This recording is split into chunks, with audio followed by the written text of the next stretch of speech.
some scouts would say that Rivas is a better fielder than JP is right now. Just on the range factor, JP's pretty consistent, like on the balls made and some of the double plays and stuff, but on the range factor. So, I don't know. That's like, I feel like Rivas and Bliss are pretty interchangeable, and you may see those guys bounce back and forth, swapped out multiple times this season based on need and matchups. And you talked about it in the story. Seattle Times, SeattleTimes.com. Hey, go pick up a hard copy. It's fun. Actually, I haven't picked up the hard copy today. Is it in the hard copy? I just looked at it online. Yeah, it should I don't be know. in the hard copy. Oh, yeah, okay. Like, we're doing this thing where, like, stuff that's in the paper. I know, because sometimes you guys go ahead. Yeah, and sometimes we post it. So we're posting it in the morning, similar as the paper, because, like, we get more reader retention or something. I don't know. Okay. Like, whatever, whatever they tell me to do, I'm going to do. You are a company man. Always have been. I appreciate that you just reference my story. Don't just post a quote on Twitter. We'll get to that because that shit is starting to really. It's tiresome and it's bothering me so much. Because there's a story that came out today about Justin Turner. All right, so third catcher, you talked about it. The Dan Wilson, as you mentioned in your story, Seattle Times, a little lukewarm on it, but. Why will they not carry a third catcher, that being Blake Hunt? I mean, and just go with Garver as the backup, who's going to see also a lot of time at DH? Because I think that, and I don't know that Garver's going to see a lot of time at DH, but he could if he's hitting well. I think because Cal plays so much, carrying the third spot, it'd be different too if, like, your third catcher was really athletic and maybe was, offered something different, like was a left-handed hitter or something like that, because Garver's right-handed. Cal being a switch hitter changes things, but I don't know how much they're going to use the two catchers at once unless Garver's hitting well. And then, like if they're at a point where Garver's hitting so well that they want to play him at DH, almost every day, or definitely if they have a run of left-handers, maybe they bring that catcher up. Blake Hunt has played really well. He's on the 40-man. And, he can handle it. I don't think they would do that with Harry Ford because you want him to play every day. I just think that's a move you make when like what you're going to do with your DH, and Garver's going to do it, and you're going to do it a lot. I don't think they're at that point yet because I think they have Haniger on the team, and they want to use Polanco as the DH some if, his knees are, if they want to work him back slowly into the position, like playing third base. So I don't think that they're in a position to carry a guy that's only going to play once every few weeks. Like it didn't work last year. Sebi Zavala was just like kind of, it was so bad that they didn't even want to play him the days that they could. It just like he was just an emergency guy, and it just wasn't ideal. It's a lot of money for a backup catcher. Oh, yeah, I mean, that's the thing. I think, and I do think that if he hits well or whatever, they use him more. Or if they have a bunch of lefties coming, like they face a bunch of lefty starters, then they're going to use him, I think, in that position. Or they'll catch him and back Cal as the DH and get rest days. I mean, every year we hear that they got to get Cal more rest, and every year they play Cal and just run him into the ground because, one, he wants to play. That's he feels that responsibility. So, I don't know. I mean, to me, I just don't see, coming out of spring training when everybody's healthy, I don't think you need to carry the three catchers unless you have a definite plan that you're going to play Garver more. And let's say, he's hit the ball pretty well this spring, so if he's mashing the ball and they decide, okay, we want to do that, but at the same time, the roster has some issues unless you're comfortable just eating money. And this is an organization that didn't want to give them money to spend in the offseason. Are they really going to just eat money for a player not to have him play? I mean, and we've said this before on here, that's not a Jerry DiPoto decision to release Mitch Haniger and pay $14 million for him not to play. That's a John Stanton, Chris Larson decision as much as anything, because you're asking to pay money for a player that's not going to be playing for you. And so that's kind of where they're at. So my guess is they're going to keep Haniger, who's looked pretty good this spring, and try and wring as much value out of him as possible. And there is a chance that if he stays healthy and if he does, swing the bat well, he can help them. I mean, we saw that in the first month of last season. He was a viable player, and then he just got ran into the ground because they were trying to win and they didn't have anybody else hitting, and you're reactive to the moment. And they didn't rest him, and he got banged. He got slowed down. So I think they're going to keep Haniger and then go that way. All right, when we kind of look at the overall kind of team right now, and really no other surprises, just in terms of what you had in the 25-man roster. Let me go back to Polanco for a second. He DH'd the other day. It's the first time you saw him action in spring training. Still has not done anything in the infield yet. Is there? It's a slow play. I get he's coming off a knee injury. Is there a worry that he's not ready opening day to play third? I mean, yeah. I mean, like they're going to get him out there here. I think this week. I think next or on Monday. I don't know what day it is, but I think it's next Wednesday, week, March 5th.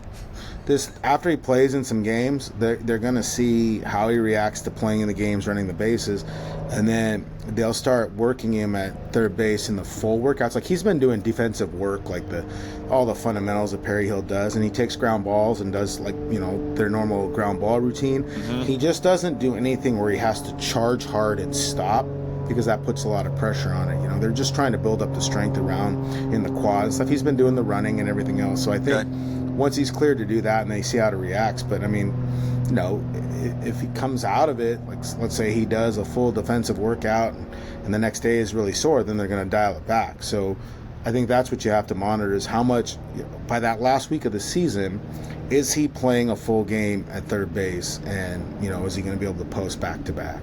And given the versatility they have with Moore and he's out in Bliss or whoever, they don't have to necessarily play him every day right away to start the season. They can build him up and kind of ease him in. But at the same point, you spent the money for him to be your third baseman, so you kind of hope that he is out there more often than not. Donovan Solano, what his role? Will he just sit there and platoon with Rayleigh? What do you envision him when the season starts? He'll platoon with Rayleigh a little bit, and I think you could see, like I said, at third maybe. He can DH. He'll definitely be a pinch hitter when they need him late in games, that kind of thing. He's 37 years old, so you can't run him out there every day. I mean, that's not ideal. He's 37. I mean, I would kill to be 37 again, by the way. I know. God. I feel like I'm 57 today. But, I mean, I think, they'll pick and choose the spots to play him. I doubt he'll be a guy that gets 500 plate appearances. They're going to use him the way they want, and use him judiciously, as they say, and try and find the best matchups for him. I want to go through some real or fake numbers, because we always get excited about like the spring training numbers, right? Yeah. And then if the numbers are bad, we all freak out. So we can freak out about Dylan Moore. I don't think has a hit so far during spring training. Mm-hmm. All right. So then, oh my God, Dylan Moore, he's going to be a disaster at second base. And then we'll get super excited because Mitch Garver's hitting 417. Mm-hmm. All right. Well, isn't Harry Ford hitting 600 right now? Yeah, he's 6 for 10 from the. So that's pretty good. Well, they're like 4 infield hits and 2 single. They're all. Hey, singles. They all count. Their count as hits. They're line drives in the book, as you tell your son, or in the Game Changer. If you have the right mom running Game Changer, they're all hits. Oh, if you got the right mom, that single with 4 errors, in my book, that was a home run. Yeah, I mean, it went underneath the guy's legs. He picked it up and threw it in the stands, but I think that's a double. No, I mean, like Harry's. That's like Harry. They're all singles. How's he playing? Because I look at the numbers. You've seen him. I mean, I see 600 and go, Jesus, man. He's playing well. I mean, like he's good defensively. He's not elite, for as athletic as he is. He hasn't kind of reached that status, but he's good defensively. He can really move well behind the plate. They haven't really ran on him too much, but he can throw. The hitting is where I think that kind of limits his prospect value. Wow. He works a count. He has a good on base percentage. He understands the strike zone. Yeah, the power just hasn't come, and he's a guy that can deadlift the world and squat the world. It just hasn't translated, and some people think it's going to happen. Some people think it's just going to be more of a line drives and lots of singles and, not the power that they thought. And, I mean, that's okay. Not everybody has a power-hitting catcher that's, like Cal Raleigh. Just it's his value. That just diminishes his value as a prospect. I think that's why we didn't see him traded last offseason or during the season last year, because his value hadn't kind of crested the way people thought. The Ben Williamson hype. I mean, it has taken a life of its own. right? Because there is like, it feels like a segment of the fan base that wants him up now and ready to play. How they're not going to do it, we know that. Let's just stop it now. Yeah. They're not. He's not making the 25-man roster. But how quickly do you think he could be up? I mean, there got to be some factors involved. Let's say Polanco's not healthy. Let's say it's just not working out for him. And I know they can slide more over there to play third, and then Bliss could be second. But let's say, that second base ends up being a kind of a train wreck. How ready do you think Ben Williamson could be right now? Okay, let's start with this. Glove-wise, is he ready? Oh, glove-wise, he's fine. Okay, bat-wise is where he's not. Yeah, I mean, and it's not like he's a bad hitter. There's just not a lot of power there, and he's not going to – I don't know that he'll ever hit for a lot of power, just kind of with the way he's seeing. He's really strong. It's just more line drives, gap to gap. That's fine. I mean, the kid's played like 125 minor league games. You're going to call him up just because the defense carries him? He's like, well, he only has to carry an 85 WRC plus, and it makes it valuable. Yeah, it's fine in theory, but – when a guy is, what are you doing to his progress and his development as well? I don't think it's a good idea. I was on the Ben Williamson hype train last spring because I watched him do these workouts, and I was always talking about this kid's going to be good. He's, but I don't know that you ever look at him and just say, okay, this is an everyday third baseman right now, and he's older than Julio. I know, it's just crazy. It's absolutely, that's great. But is there glimpses that you see of the offensive potential at all with him? Yeah, because he hits the ball really hard. It's just line drives. It's not a power swing. It's a short, compact swing. It's not pretty all the time, but he hits the ball hard. It's kind of like, not quite like Evan White, who hit the ball unbelievably hard, but it's just simple and short, and he hits the ball hard. The defense is his carrying tool. He'll be at AAA Tacoma, and he's going to put up numbers in Tacoma if he puts the bat on the ball, because those are hitting parks in the AAA. But I think you got to go there and let him. He's barely seen anything. It's not just that he's only playing like 130 minor league games or whatever it is, or 150. I'd have to look. But he played at William and Mary. It's not like he played in an elite league. That was how he raised his draft stock, was going to the Cape Cod League to perform against them, because he just and really his average kind of started to and the doubles and stuff started to creep up his senior year. So you want him to develop and continue on that path, but putting him at the MLB level just because he can play defense, I mean, like, come on. In 2 minor league seasons, he's got 585 plate appearances. He only has 4 home runs. Yeah, and then and then in 4 college seasons that you mentioned William and Mary, which, by the way, wonderful campus. If if you have never been, go visit. Oh my God, it's glorious. 4 seasons, 19 home runs.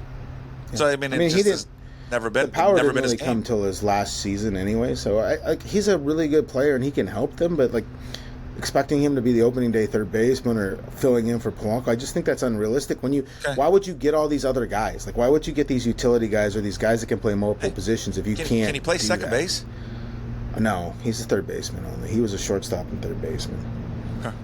So he's big. He's not little. He's a big. Too big. Yeah, too big to play over there. Okay. Yeah, they're fine. Second base is going to be second base, and that's a position you can still just kind of tweak throughout the time. But if they have to go with Dylan Moore for a bit more at third base because Polanco's hurt, then that's what they do. And honestly, we're 3 weeks away or whatever from regular season. How many weeks? March 5th. 22 days, right? March 27th. There's going to be big league players available on the waiver wires or whatever, because there's a lot of players that haven't, that don't have minor league options. They can go that route as well if they had to, or a small trade for cash, whatever they want to do. They can do it that way. If they really think Polanco, I think doing that makes more sense than pushing a kid who maybe isn't ready to do that. You could argue that putting him at AAA is going to be advanced in the sense that he didn't play that many games at AA because he got hurt last year.